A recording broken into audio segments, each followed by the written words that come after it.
সেটা জানা দরকার আছে না নাই? আমি কয়েকটি ফজিলত বলছি, যে ফজিলতের হাদিসগুলো মারফু মুত্তাসিল সনদে বর্ণিত। মারফু মুত্তাসিল সনদে যে হাদিসগুলো আসছে, এগুলো ভুল করার মতো কারো বাবার ক্ষমতা নাই। শুনবেন তো? সূরা ইখলাসের প্রথম ফজিলত, ইমাম আহমদ বিন হাম্বল রাহিমাহুল্লাহ ওনার বিখ্যাত হাদিসের কিতাব মুসনাদ আহমদ বিন হাম্বলে রওয়ায়াত করেছেন। আল্লাহর হাবিব বলেছেন, যে ব্যক্তি প্রতিদিন 5 ওয়াক্ত ফরজ নামাজের পর 10 বার সূরা ইখলাস পাঠ করবে, কাল কিয়ামতের দিন হিসাব নিকাশের পর আল্লাহ পাক তার সেই বান্দার জন্য জান্নাতের সব দরজাগুলো খুলে দিবেন। কোন ব্যক্তির জন্য? যে ব্যক্তি দুনিয়াতে 5 ওয়াক্ত ফরজ নামাজের পর 10 বার পড়ে। কয়বার? রব্বে কারীম হিসাব নিকাশের পর জান্নাতের সব দরজাগুলো খুলে দিবেন।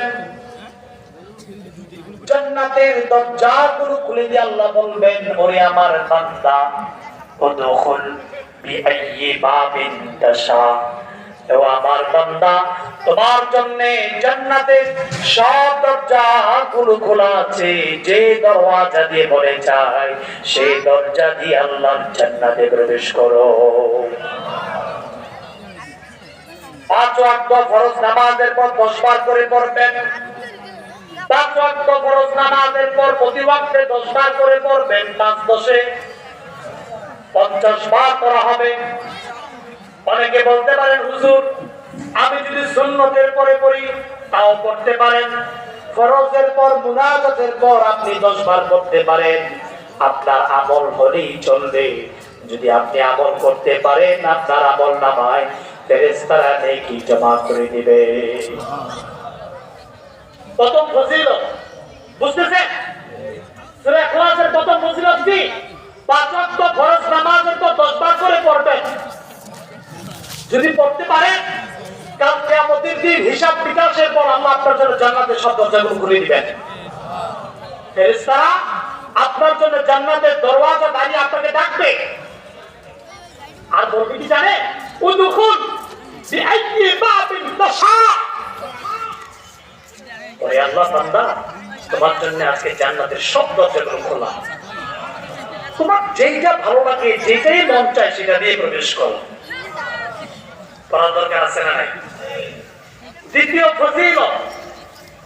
ফজিলতটি আল্লামা হাফিজ ইবনে কাসির রাহমাতুল্লাহি আলাইহি তাফসীরুল কুরআনিল আযীম, যার অপর নাম হচ্ছে ইবনে কাসির, 4th খণ্ডে সূরা ইখলাসের ফজিলত একটি হাদিস তুলে ধরেছেন। আল্লাহর হাবিব সাল্লাল্লাহু আলাইহি ওয়াসাল্লাম ইরশাদ করেন, মান আরাদা আইয়ানামা ফানামা আলা ইয়ামিনিহি সুম্মা ক্বরাআ সূরাতাল ইখলাস 100 মাররা ফাইযা কানা ইয়াউমুল কিয়ামাহ ইয়াকুলু রাব্বু আযজা ওয়া জাল্লা ইয়া আবাদি উদখুল আলা ইয়ামিনিকাল জান্নাহ। আমার নবী, আপনার নবী হাবিবে মুস্তাফা বলেন, যে ব্যক্তি রাতে ঘুমাতে যায়, সে যদি ডান কাত হয়ে ঘুমায়, কোন কাত? ডান কাত হয়ে যদি ঘুমায়, চক্ষু বন্ধ হওয়ার পূর্বে 100 বার সূরা ইখলাস পাঠ করে যদি ঘুমায়, কাল কিয়ামতের দিন ওই বান্দার কোনো হিসাব না হবে না, নিকাশ দেওয়া হবে না। আল্লাহ বলেন,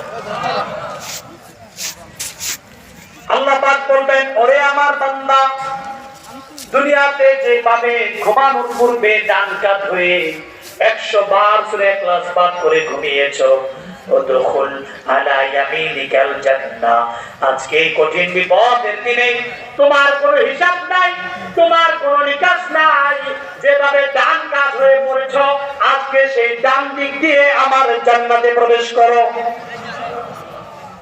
আল্লাহু আকবার। রাতে যখন ঘুমাতে যাবেন, ডান কাত হয়ে ঘুমাবেন, চক্ষু বন্ধ হওয়ার পূর্বে 100 বার সূরা ইখলাস পাঠ করবেন। কয়বার? যদি 100 বার সূরা ইখলাস পাঠ করে ঘুমাতে পারেন, কালকে আমাদের দিন আপনার কোনো হিসাবে নেওয়া হবে না। হিসাব নিকাশ ছাড়াই আপনাকে আল্লাহ বলবেন উদখুল আলা ইয়ামিনিকাল জান্নাহ। দুনিয়াতে যেভাবে টান টান করে 100 বার সূরা ইখলাস করেছো, আজকে এই কঠিন বিপদের দিনে তোমার কোনো হিসাব নিব না, নিকাশ নিব না, আজকে আমার জান্নাতে ডান দিকে প্রবেশ করো। তাহলে সূরা ইখলাসের উপর আমল করার দরকার আছে না নাই? সবাই বলেন আছে না নাই? 5 ওয়াক্ত ফরজ নামাজের পর 10 বার, রাতে যখন ঘুমাতে যাবেন 100 বার পড়বেন। না না, এই সময় আমাদের হাতে নাই। কোথায়? বর্তমানে দেখা গেছে বাংলাদেশের মানুষ রাতে 11টা 12টা লাগে ঘুমায়, খুব কম সংখ্যক মানুষ। হ্যাঁ, আপনারা 12টা 1টা 2টা পর্যন্ত সজাগ থাকি। রাত কাটায় কিভাবে? ফেসবুক চালায়া, ইউটিউব চালায়া, নায়ক নায়িকাদের নর্তকী খারাপ সিনারি দেখে আমাদের রাত্র কাটে, ঠিক কিনা বলেন? শুধু কি তাই? এই দেশের একদল মানুষ দেখেছি যারা রাতের 10টা 11টা 12টা পর্যন্ত দোকানে বসে থাকে। লেফটিস্ট, কমিউনিস্ট, চোর বাটপার, এই চোর বাটপারদের টকশ দেখে, যে চোর বাটপারেরা ইতিপূর্বে বাংলার পবিত্র ভূমি থেকে মামুর বাড়ি দিল্লি গিয়ে পালিয়েছে, সেই চোর বাটপারেরা এই দেশ থেকে হাজার কোটি টাকা পাচার করে কানাডার মতো জায়গাতে বেগম পাড়া তৈরি করেছে। দেশের বাইরে হাজার কোটি টাকা পাচার করে সাম্রাজ্য তৈরি করেছে। এই দেশকে দেউলিয়া বানিয়ে সুইস ব্যাংকের মতো ব্যাংকে অ্যাকাউন্ট খুলে এই দেশকে একটি অত্যাচারী দেশ হিসাবে পরিণত করার চেষ্টা করেছে, ঠিক কিনা বলেন? কোথায় বিপদে আছে? তৃণমূল পর্যায়ের নেতারা, তৃণমূল পর্যায়ের নেতারা, যাদের আসলে কোনো অপরাধ নাই, কোনো অপরাধ নাই, নেতার কথা চলতে হয়েছে। নেতা যদি বলে বসে থাকো বসে থাকো, নেতা যদি বলে দাঁড়াই থাকো দাঁড়াই থাকো। আজ আপনারা তাদের উপর নির্যাতন করার চেষ্টা করেন। একদল মানুষ আছে, না ভাই মাফ করে দেন, আপনি মাফ করবেন, আল্লাহ আপনাকে মাফ করে দিবেন, পারবেন? মনে রাখবেন, আজকের এই হাজার হাজার জনতার সামনে বলছি, যারা এই দেশ থেকে হাজার কোটি টাকা পাচার করেছে, তারাই হচ্ছে দেশের সবচেয়ে বড় দুর্নীতিবাজ, চোর আর বাটপার।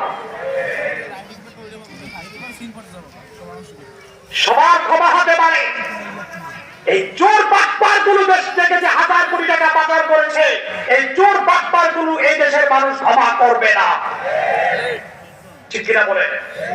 কিন্তু তৃণমূল পর্যায়ে যারা নেতা আছে, কর্মী আছে, হ্যাঁ, ব্যক্তির দল পছন্দ থাকতেই পারে না। আমি একজন মানুষ, আমি আওয়ামী লীগ করতে পারি, বিএনপি করতে পারি, জামাত করতে পারি, জাতীয় পার্টি করতে পারি, এটা আমার ব্যক্তির স্বাধীনতা। কিন্তু সবচেয়ে দেখার বিষয় হচ্ছে আমার দ্বারা কোনো বিশৃঙ্খলা হচ্ছে কিনা, সেটাই তো দেখার বিষয়। আসুন সমাজে মিলেমিশে থাকি, কাঁধে কাঁধ মিলে থাকি, হিংসা বিদ্বেষ রিয়া মুনাফিকি সুকুফরি পরনিন্দা গীবত দূর করে ভাই ভাই হিসাবে সমাজে বসবাস করি। আপনি যদি দ্বন্দ্ব করেন, আপনার এই দ্বন্দ্ব রাম বামেরা সুযোগ নিবে, ঠিক কিনা বলেন? এখন তো দ্বন্দ্ব সবচেয়ে বেশি আমাদের মৌলবীদের মধ্যে, তাদের মধ্যে। হায় হায়, এসে দেখে টুপিটা আমার পীরের টুপি কিনা, হ্যাঁ, আমার দলের কিনা, আমার মতের কিনা, আছে না? টুপি যদি দলের হয়, সালাম সালাম আলাইকুম।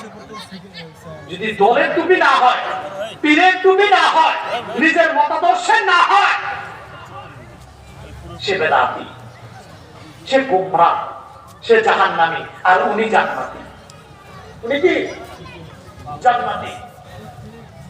যে সকল মৌলবীরা ফিতনা সৃষ্টি করত সমাজে টুপি নিয়ে, দেশের বাহিরে নাস্তিক গ্রাম বাংলারা যেভাবে এদেশের উপর নজর দিছে, মুসলমানদেরকে কচু কাটা করার জন্য সিদ্ধান্ত নিচ্ছে, আর কিছুদিন পর তো টুপি লাগানোর জায়গা পাইবা না। টুপি নিয়ে কিসের দ্বন্দ্ব করছ? যে টুপি হোক, টুপি তো লাগাইছে সে আমার ভাই, ঠিক কিনা বলেন? এই উদার মনের পরিচয় যদি না দিতে পারি, সমাজের ফেতনা কোনদিন যাবে না, লেগেই থাকবে, ঠিক কিনা বলেন? তাহলে সূরা ইখলাসের উপর আমল করার দরকার আছে না নাই? জোরে বলেন, আছে না নাই?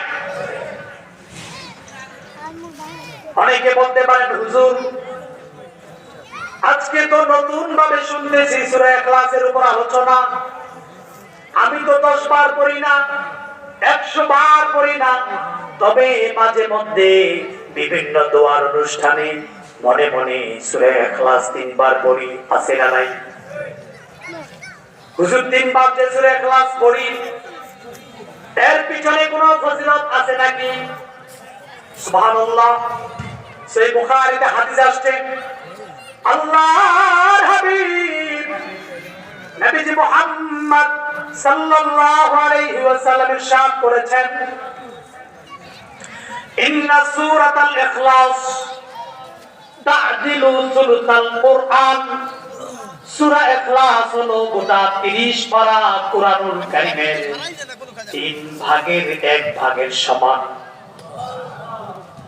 আল্লাহর কোন বান্দা বান্দি যদি আল্লাহর সন্তুষ্টি অর্জনের লক্ষ্যে দিল থেকে 3 বার সূরা ইখলাস পাঠ করে, রব্বুল আলামিন ওই বান্দার আমলনামার মধ্যে গোটা 30 পারা কুরআনুল কারীম একবার খতম করার সওয়াব তার আমলনামায় জমা করে দিবেন। সুবহানাল্লাহ, আল্লাহু আকবার। যদি মুসলমান দিল থেকে পড়তে পারেন, 3 বার পড়বেন, পড়তে দেরি হবে, আমার আপনার আমলনামার মধ্যে গোটা 30 পারা কুরআনুল কারীমের সওয়াব জমা হতে দেরি হবে না। বৃদ্ধ বাবাদেরকে বলি, অনেক বৃদ্ধ বাবা আছে দোকান পাটে বসে অযথা সময় নষ্ট করে, সমালোচনা করে, গীবত চর্চা করে, দেশের বাহির থেকে ছেলে গরম গরম টাকা পাঠায়, সেগুলো বসে বসে খায়।